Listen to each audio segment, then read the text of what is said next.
I definitely finished all my homework. Every single page. Done. Crushed it. It is in there somewhere, spiritually. Fascinating. You failed to lie to someone who has known you for 3 years in a sentence that lasted 4 seconds. And that raises a real question. Not whether you lied, but whether you are any good at it. Studies show the average person tells 1 to 2 lies every day without thinking about it. The question is, are you actually wired differently? Today, we look at the psychology of natural-born liars, the signs, the dark side, and one twist at the end that will make you question something you thought you knew about yourself. I am already uncomfortable. Good. That means you are paying attention. Act 1. Everybody lies. Almost nobody is good at it. Here is the number. Research shows humans lie 1 to 2 times every single day. Not dramatic ones, small social ones.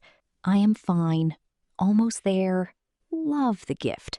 Lying is not a flaw. It is a cognitive tool wired so deep into human behavior that we start using it reliably by age 4. Wait, so lying is actually normal? Completely.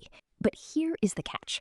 While almost everyone lies, only about 1% of people are genuinely skilled at it. People who fabricate under pressure without cracking, hold a story together over time, and convince trained observers. Most people think they are in that 1%. I feel like I might be in the 1%. You just failed to lie to an owl about homework, with no poker face in 4 seconds. But the signs might still surprise you. Act 2 is a test. 7 signs, keep count. Act 2. The 7 signs you're a better liar than you think. 7 signs, count honestly, which is ironic given the topic. Sign 1. You are a naturally calm speaker.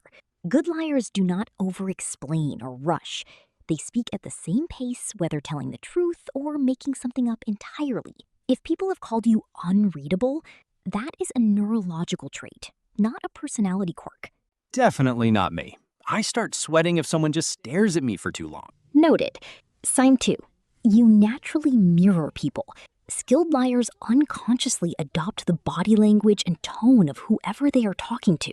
It builds rapport and drops suspicion at the same time. If people always say you just get them, you may be doing this without knowing it. I actually do that. Sign 3. You think in stories, not facts. Most people lying try to stay consistent with what they said before. Skilled liars do not memorize. They construct a world. If you are the person everyone leans in to listen to, same architecture. Sign 4. You have high situational awareness. Who knows what? Who was where? What would be noticed? If you always seem to know what is happening in a room before anyone says it, your brain is already running that calculation. I feel like I am accidentally passing this. Sign 5. You stay functional under pressure. Most people caught in a lie freeze, go red, overcorrect. Skilled liars feel the same pressure, but keep thinking. If you have ever been in a confrontation and stayed calm while everyone else fell apart, same system. Sign 6. You have high emotional intelligence. Skilled liars read people constantly. They need to know when someone gets suspicious. If you often know how someone feels before they say it, that is rapid emotional processing most people simply cannot do. Sign 7. You genuinely believe what you are saying, at least in the moment. The best liars feel no guilt because they have half convinced themselves the story is plausible. If you have ever told a slightly adjusted version of events and felt it was basically fine, your brain may be running what psychologists call motivated reality construction. More on that in Act 5. How many is too many? That depends entirely on what you do with them. Act 3. The dark side. What being good at this actually means. People who score high on those 7 signs also tend to score higher on what psychologists call the dark triad: narcissism, Machiavellianism, subclinical psychopathy.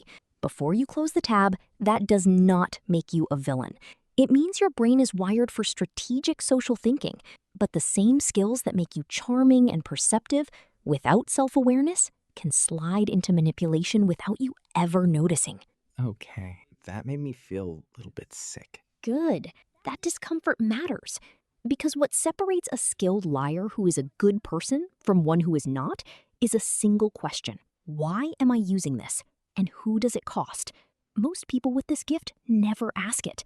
That question is the only thing that makes it a superpower instead of a slow burn problem. So the skill is not the issue. It is what you do with it. Exactly. And Act 4 asks something most people find genuinely uncomfortable. Can you train this?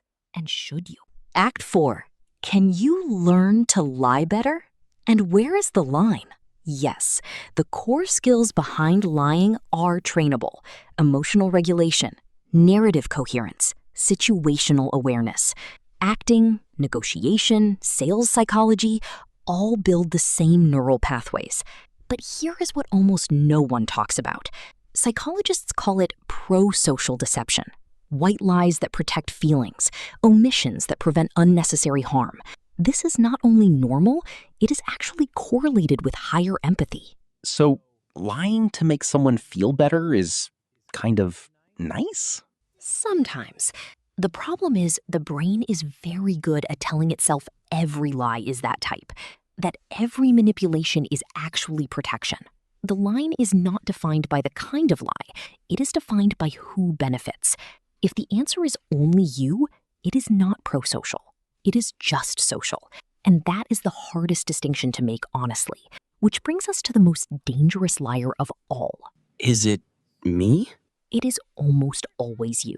Specifically, the version of you that you have been lying to the longest. Act 5. The liar you never suspect. Yourself. The best liars in the world are not the people who fool others most effectively. They are the people who fool themselves. Psychologists call it self-deception. And it is not a bug. It is a feature. The brain actively constructs a version of reality that protects your self-image and filters out what would hurt too much to process. So my brain is lying to me? Right now? Almost certainly. Quick check. Think about the last time you said you would do something and did not. What reason did you give yourself? Think about a relationship where you were always the reasonable one. Was that completely accurate? Or a very convincing edit? The people who are best at deceiving others are statistically also the best at deceiving themselves. Same flexibility applied inward, automatically, without asking permission. I really don't like this act. No one does. But here is the thing. Believing you are immune to self-deception, that is where it actually becomes a problem. Being good at this is not a moral failing. Thinking it cannot apply to you, that is. So the final test is not whether I can fool other people, it is whether I can stop fooling myself. That is not just the final test. That is the only one that has ever mattered. So everyone lies. Most people are bad at it. A few people are wired differently. And the most dangerous version is the one we run on ourselves without even knowing. And one more thing worth sitting with. The fact that you watched a video about self-deception all the way to the end and are now wondering how much of it applies to you, that is not a sign of weakness. That is the one thing a truly unconscious self-deceiver almost never does. Wait, so the people who are not worried about this are the ones who should be? Now you are getting it. So how many of the 7 signs matched? And which one hit hardest? Write it in the comments. You might be surprised how many people are sitting with the exact same number.